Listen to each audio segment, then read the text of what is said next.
You know, someone that can help you lose that just like that. And it takes time, and yeah, it takes money. It takes a lot of money. People want to do this for a living, you're going to need a demo. And yeah, technology exists. You can make a really cool, technically sounding demo from home for free. Here's the problem. If you cheat like that, you aren't, how do you know you're exploiting the best of what you have to do as an actor? Because you haven't taken a class, you have no idea what sort of sample scripts can go in your demo to really, it's like, I am awesome at a hero voice, or I'm awesome at a villain voice. Like, how do you know if you haven't taken classes and worked with people and taken improv and all this sort of stuff? And this doesn't happen overnight. If you take one acting class, you're not suddenly an actor. So, if you take a class and your teacher tells you that you're suddenly an actor, like, no, run the other way. But demos are such a huge part of this, and demos are a huge investment, you know. You could easily spend $1,000 or more, but it's an investment. Notice how I said that, because if that demo leads to things that you get cast in, you're making the money back, technically. It just takes time. So I invested thousands, I think, over the years for classes, demos, multiple ones. Yeah, buying equipment through the years. Most people are expected to at least be able to record from home for an audition. Have a decent, you can get a decent $100 USB mic. It's pretty cool. And I want to encourage people that want to do this to practice every day by reading aloud, record yourself, just pick anything. Read a comic book page or a back of a magazine, read the news, do anything. Just build your confidence and then play it back and study it. Study commercials. I know commercials are the things we love to skip ads on and everything, but that's acting. It ain't the most fun acting, but it's still acting. There's still characters. So study, go to YouTube and start typing in various commercials and listen to those performances and start to analyze them. What about that performance made that actor book that role? Was it the way they smiled on a certain word? Did they improvise? Did they say something a certain way or emphasize a certain way? And then think about how you would do that differently. Because here's the key. People come up to me at cons and go, I want to be a voice actor because I do a great Vegeta impression. I'm like, well, okay, but he's cast. There's no need for any more Vegetas, so what can you bring to the table? So you got to go in there with your goal being show off the best of what you have as an actor, and hopefully they will remember that. Chances are you're not going to get cast, especially if you're the noob. You're the new guy coming in to read for someone. Chances are you're not going to get cast in your very first project. And certainly not going to get a lead role. If you do get hired, chances are it'll probably be for something small. Like that's what happened to me. I didn't immediately get go on. They kept me in the back of their mind and said, that was really good. But he's new. How do we know if he can do lip sync? And again, lip sync is that particular technical skill you got to worry about for anime dubs. You don't have to really necessarily worry about it in video games or cartoons. Cartoons we record as a cast. That's the most fun. That's what I grew up thinking about. It's like, this is going to be like old radio plays, where you look to your left, it's like, that's Mark Hamill. And to your right, that's John DiMaggio, or Tara Strong. And like, what? Rob Paulson? That's the sound of my brain exploding. With debris. Yeah, so I think I've covered most of this. Does this make sense? If people have questions, you can walk up to this lovely microphone here. Don't be shy. You know you wanna. Yes, sir. Hey, Cap. What was it like when you got the role of Kengo in the second half of Eric 7 and the movie Good Night Sleep Tight Young Lovers? Okay. Kengo from Eureka 7. I got a chance to do that. It was very bittersweet. Bob Pappenbrook was the original voice actor for that, and he unfortunately passed away. He had a heart attack. But his character comes back in season 2. So I was asked to voice his character, voice match, to come in. That's when doing impressions comes in handy.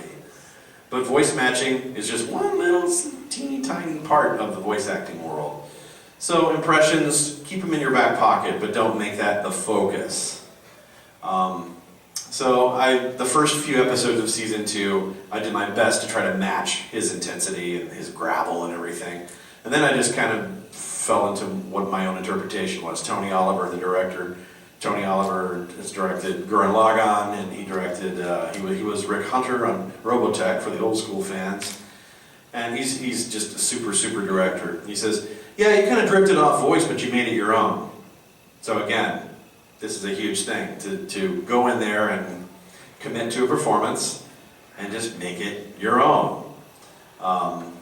Obviously, the more time you spend with a character, the better you're going to get at it and all that. So if we ever get to dub the Boo Saga for Kai, I would love to be able to just revisit that early Gohan stuff and Saiyaman stuff, because that was literally my first voice acting job. And I go back and look at it sometimes on YouTube and I cringe, but I'm also thankful because this is what people say they grew up on and they loved it. So I'm like, I could really redo that better now that I have 13 years of experience. And I totally know what's going on now, which at the time I was like, I'm just winging it. Do you like it? Good? Okay, thanks, great. People often say, did you pass out, doing the power-up yells and kamehamehas? And I almost did. I know Eric Vale did, and I think Justin Cook did, Sean may have.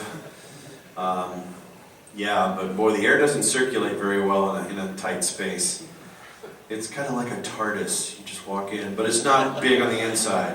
And if you got to fart, then don't be crazy and let it go in there, because you're going to circulate it. You're just doing it for a while. And the microphones are super sensitive and very expensive. Do not touch them, and they will hear your food digest. Yeah. You think you can what was that? An elephant going under the couch there. That's what was going on. That wasn't me. That was just the squeak of the floor.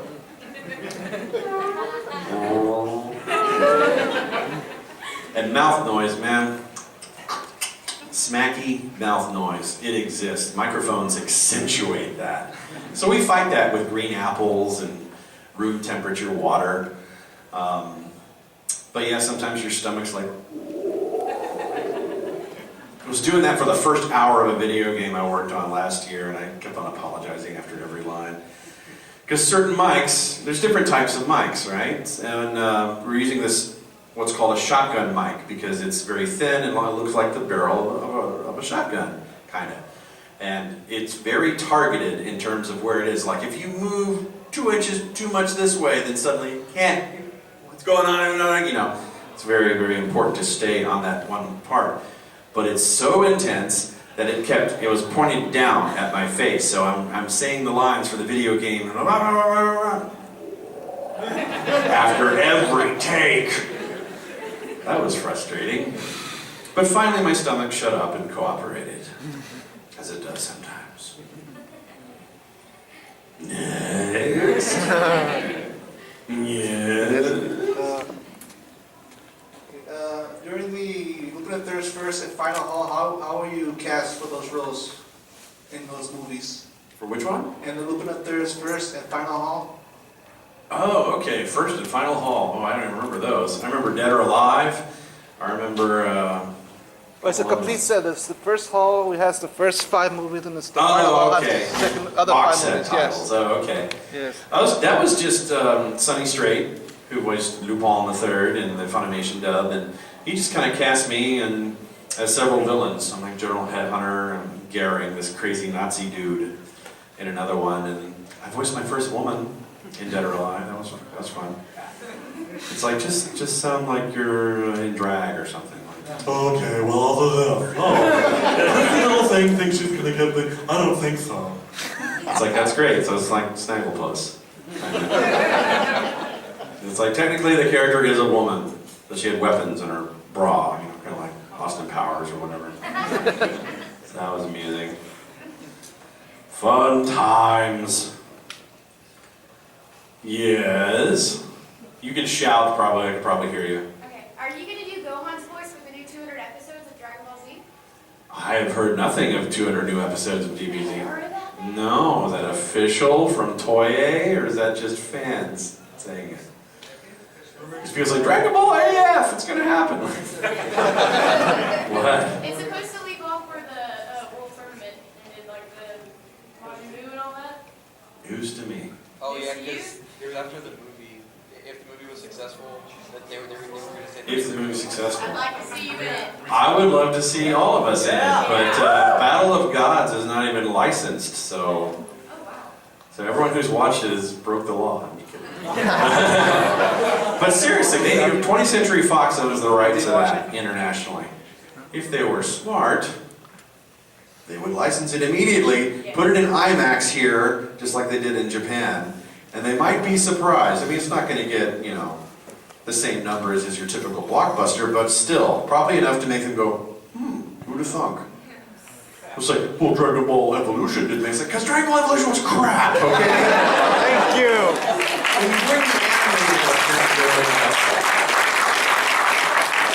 Stating the obvious, but yeah, if they bring over the animated ones, there's an audience. It's still, even though some people say, hey, I used to watch it, I don't watch DBZ anymore, but that was a big part of my childhood, it's like, it's pretty cool to be a part of something iconic like that. So hopefully we'll get to do whatever else comes up in the future. Yes. What was your favorite line as Go On? Favorite line is go on. Fight you, I want to kill you. Turns into Clint Eastwood, kind of.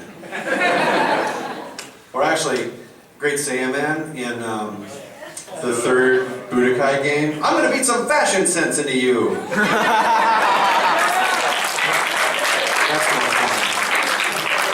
I wish he had said that in the show. It's like, how does one beat fashion sense into the person?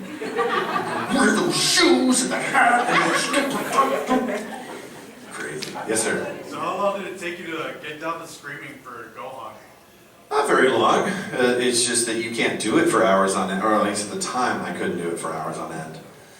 The screaming is just one of those things that tends to blow your voice out, and then suddenly you talk like you're gargling with razor blades as you try to heal. But luckily, Dragon Ball Z was like the training, as it were, for future video game work. Of course, there's a lot of first-person shooters and RPGs. It has tons of people just and big, brutal, blood-curdling deaths, and someone has to voice that. And when we voice video games, we do all the dialogue first, and then at the end we do all the the death, or sort of set you on fire. Give me 10 in a row. You need 10? Really? You can't decide? I'm like, no, go for it. It's like, I think you're just trying to torture me. Can I just copy and paste? Yeah, copy and paste. Seriously. That's what they did on one episode of Dragon Ball Z. 5 Kamehameha!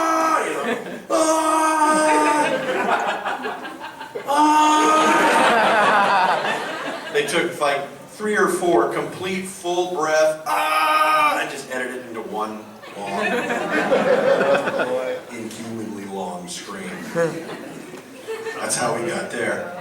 Fast forward to a few years ago, League of Legends. I'm in there recording for Ezreal.